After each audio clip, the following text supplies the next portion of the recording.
in terms of knowledge, in terms of heart, in terms of action.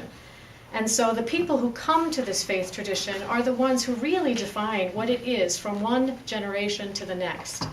Now, pointing out a couple of these, covenant, the fact that we do not have a covenant, that we have a covenant, we do not have a creed. So this sets us apart from many other traditions where there is a creed, there is a belief system that you are expected to believe and take in and live by. We have instead a covenant, and the covenant originally was between the people and God. And the idea is that each of our congregations are in covenant with each other. We have a commitment to each other to be in right relationship. And the difference between a creed or a contract and a covenant is that contracts can be broken. Covenants can't be broken. If you're in covenant with someone, you have an obligation, a shared obligation, to keep calling each other back to it. So built into that word is the idea of human fallibility. We have high ideals, but we may not always live up to them. And yet we are in relationship, and so we call each other back to relationship all the time, and that's what that covenant means in this particular context. Liberal is a word that's used to define Unitarian Universalism. I'd like to make very clear that this is not a political statement. that word really refers to religious diversity, that there is an openness, that there is a willingness to look at different perspectives and chew on them and see which of those might make sense for us and help us live lives of moral integrity. So there's part of that flexibility as well. Freedom is a word that we lift up quite a bit. And I always have to step in and say, yes, and. Because freedom can't exist alone. It's always combined with responsibility. And so if I had my druthers, I'd add that word responsibility up there because they're very much linked. The activism is a huge part of our history, certainly in this country, the abolitionist movement, women's suffrage movement. In the last century, civil rights movement, gay, lesbian, bisexual, transgender, human rights, earth rights, animal rights. People are very much out there trying to make a difference in the world.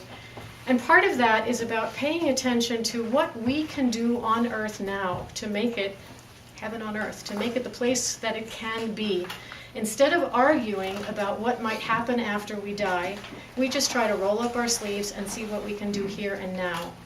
Understanding that for each person, there's going to be a different sense of what the holy is and how that might express itself in the world. So it's very much about being active and inclusive. This connection with, what did you say again? UCC. UCC, right. Considering Christ. So one of the things that comes up very frequently is that we do have a Christian background. Now, a lot of Unitarian Universalists today might be surprised to discover that, but it's actually true.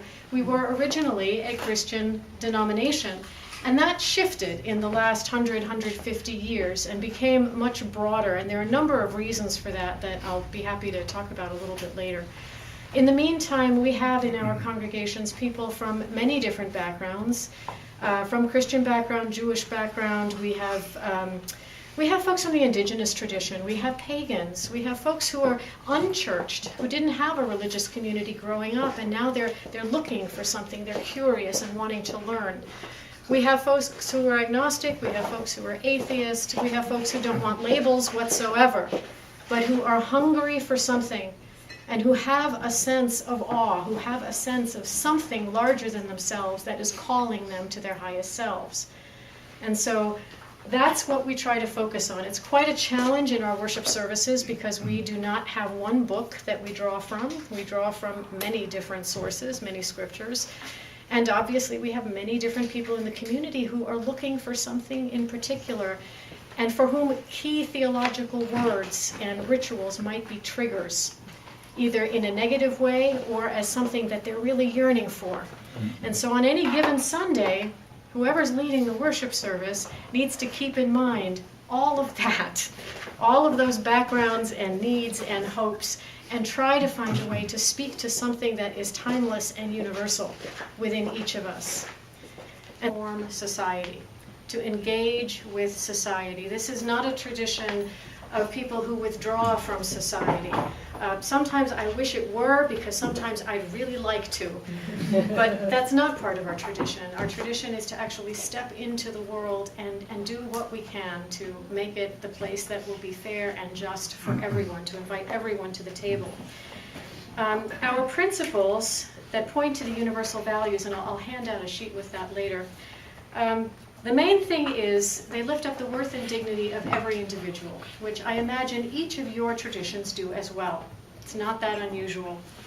We lift up our interconnectedness and our interdependence, our need for each other, that we do not exist in isolation.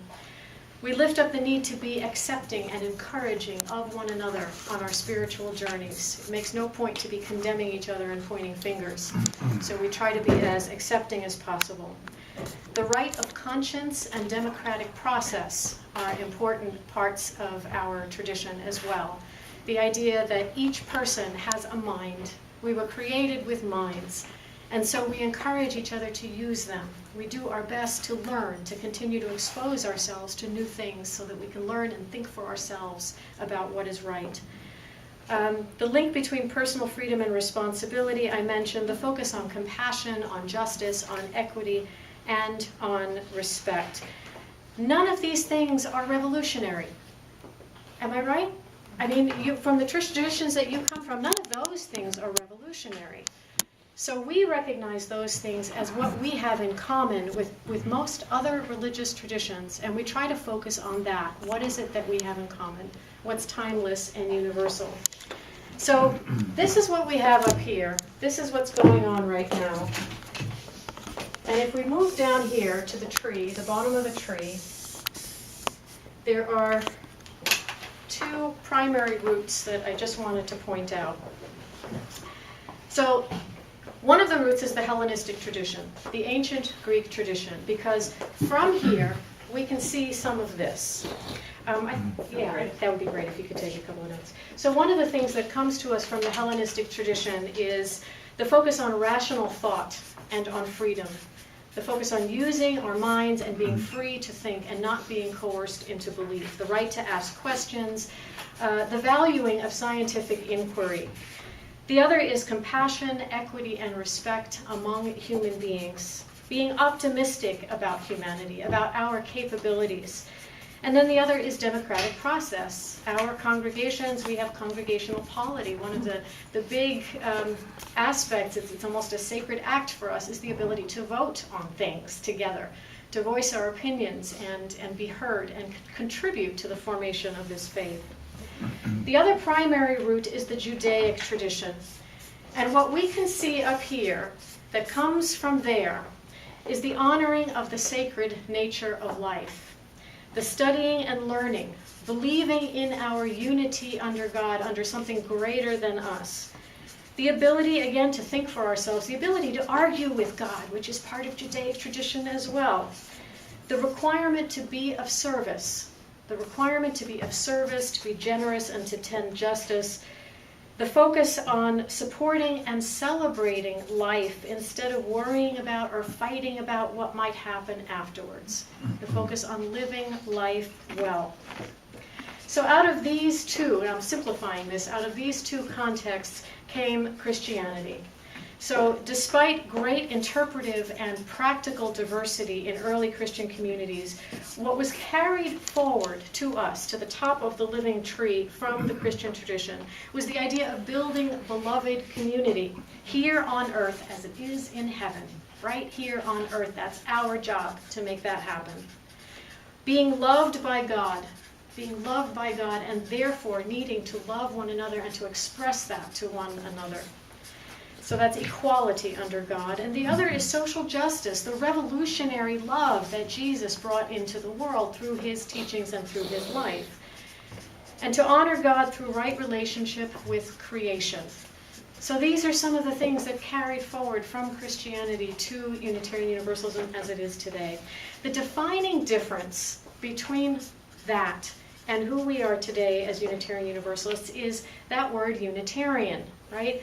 Because Christianity evolved into Trinitarian belief system. And we have the Unitarian belief system, and that goes back to what I think Riley said up here, mentioning Arius. The Arian controversy at the Council of Nicaea The Council of Nicaea was set in part to determine what is the nature of God. Is God more than human, equal to human, less than? How does all of that work? And it was a big issue at the time, and guess what? Arius lost, right? And so the Unitarians, those who believe that there is really the nature of God is one, they went underground, and for many years were the heretics. And they came up later, further up in the tree. So that's one of the defining points. Athanasius won the argument, and those who sided with Arius went underground as heretics. So as we move up the tree a little bit, many, many years of the Catholic Church and all of that, we get to the Protestant Reformation, which is a defining point in Unitarian Universalist history.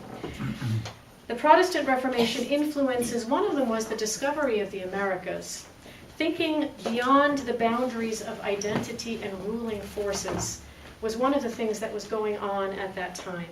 The printing press, putting the Bible into the vernacular, making it available to lay people, was revolutionary at the time, because there were people who wanted to be able to read and think for themselves and not be told by the priest what the truth was. Two of the people I want to mention is Martin Luther, who adopted worship according to conscience and the idea that we should not be having indulgences. And John Calvin, who there was a reaction against the doctrine of predestination. In our history, there were folks who said the doctrine of predestination doesn't seem fair to us. If God is a loving God, then why would a big section of the population automatically be condemned?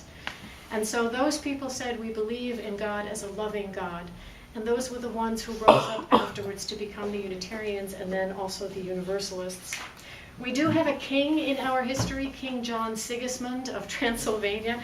In 1528, he guaranteed religious freedom through the Edict of Torda, and that was a really big move.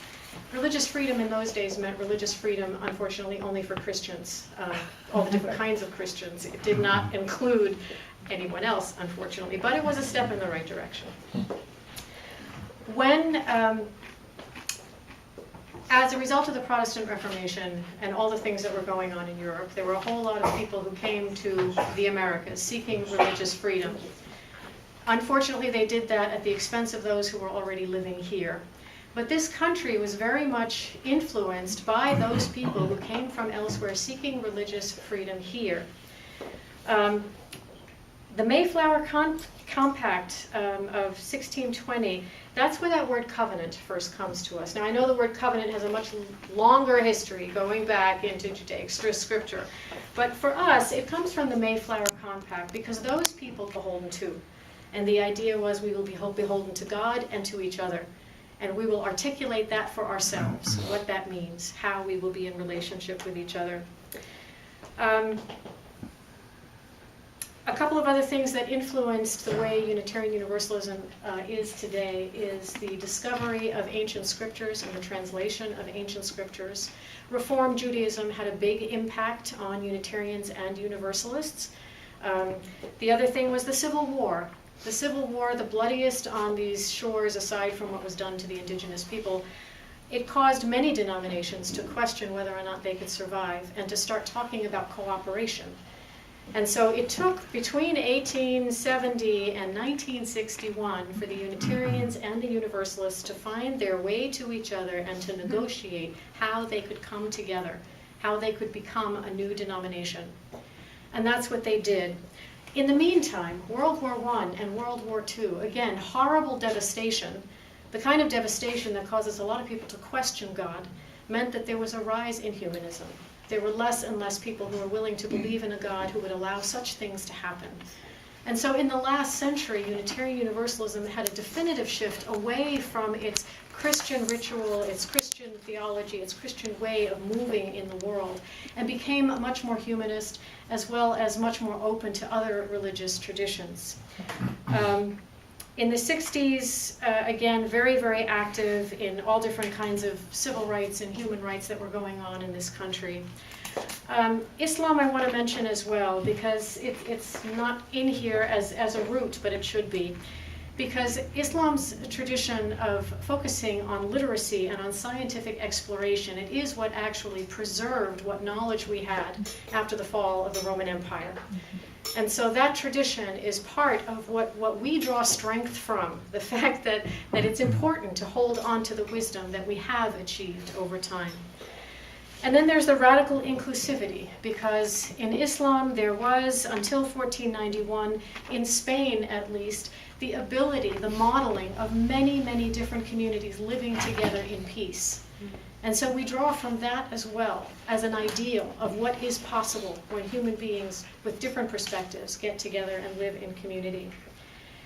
In terms of today, this congregation and our denomination as a whole is very diverse theologically. We have people from many, many, many different backgrounds, and that keeps me on my toes, because I can't claim to know everything about every religious tradition, but I'm constantly struggling to learn so I can find a way to speak that person's language.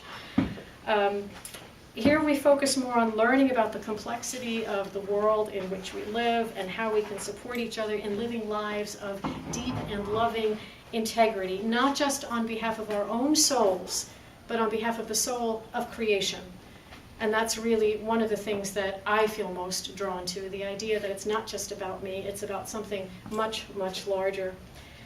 Some of the challenges that we face in our Unitarian Universalist congregations are that we become a little insular. We focus so much on our internal workings that we sometimes forget the wealth of wisdom that is out there in our community. And so that's something that really excites me about our new Interfaith Committee and many of our members who are involved in this. We reinvent the wheel quite a bit, and I'd like to get us to not do that. One of the other challenges that we face, and perhaps you do as well, is what's happening on the peninsula right now with the housing issue. We're losing a lot of members. That strains our budget, it strains our volunteerism, it strains morale. This is an issue I think many of us are facing, and it's yet another reason why it's so important for us to get together and see what we can do to build a just society, a just community. I think that's it for time, right? I see the little... Yeah. So I talked really, really, really fast, and when I do this for our congregations, I say this is 2,000 years of history in 45 minutes or less. And so here I've actually condensed it to 15, 20 minutes or less. Whew. Outstanding.